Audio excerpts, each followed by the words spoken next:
পাগলাদিয়াৰ ভয়ংকৰ খহনীয়াত উটি গ'ল জিঅ'বেগ। নদীৰ বুকুত বিলীন মানুহৰ বাসস্থান, গোহালিত আশ্ৰয় গৃহহাৰাৰ।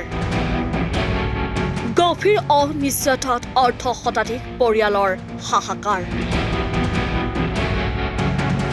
ভূটান সীমান্তৰ পৰা বৈ অহা খৰস্ৰোতা পাগলাদিয়া নদীয়ে এতিয়া তামুলপুৰ জিলাৰ চৰণ জংঘল গাঁৱলৈ কঢ়িয়াই আনিছে ভয়ংকৰ বিপদ। নদীৰ তীব্ৰ গৰাখহনীয়াত ইতিমধ্যে এটা পৰিয়ালে ঘৰ বাৰী হেৰুৱাই সৰ্বস্বন্ত হৈছে।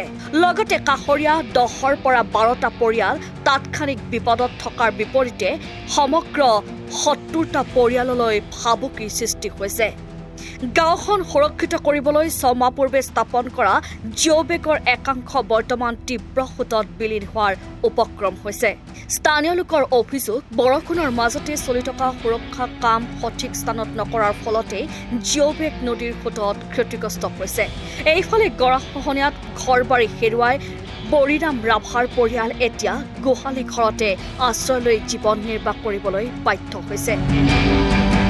ক্ষতিগ্ৰস্ত পৰিয়ালটোৱে এতিয়াও কোনো ধৰণৰ চৰকাৰী বা জনপ্ৰতিনিধিৰ সহায় লাভ কৰা নাই বুলি অভিযোগ উত্থাপন কৰিছে।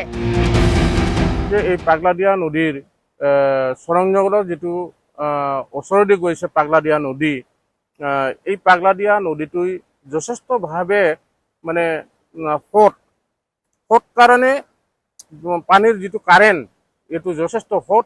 আমাৰ মানে এই অঞ্চলত যিখিনি পাগলাদিয়াৰ ওচৰত লাগি থকা গাঁও আছে, যেনে চৰং জংঘল, ওপৰচৰীয়া, কান্দলিমাৰা, পলকাটা, মাদালবাৰী, এই অঞ্চলত প্ৰতি বছৰে মানে গৰাখহনীয়া হৈ আছে।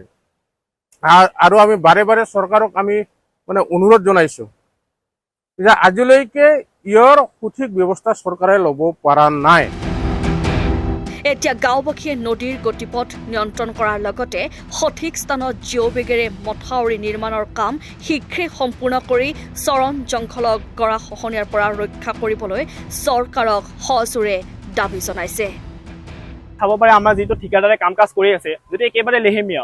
আমাৰ যিটো ইমান দিন বাৰিষা কাল পৰি গ'ল, এতিয়া যাৰ ফলত আমাৰ ৰবিৰাম ৰাভাৰ ঘৰ গ'ল, তাৰফলত আৰু যাব ইফালে স্বৰ্গীয় ফুকন ৰাভাৰ ঘৰ আছে, আমাৰ ইফালে গৈ আছে। আমি কৈছিলোঁ যে আমাৰ ফিল্ডখনো গ'ল আনকি। আমি মই ভাবোঁ এইটো এটা চৰম ব্যৰ্থতা। আমাৰ এইটো চৰকাৰে গুৰুত্ব প্ৰদান কৰক। আমাৰ তামোলপুৰৰ সন্মানীয় বিধায়ক বিশ্বজিৎ দৈমাৰীটো আমাৰ চাওক এইটো।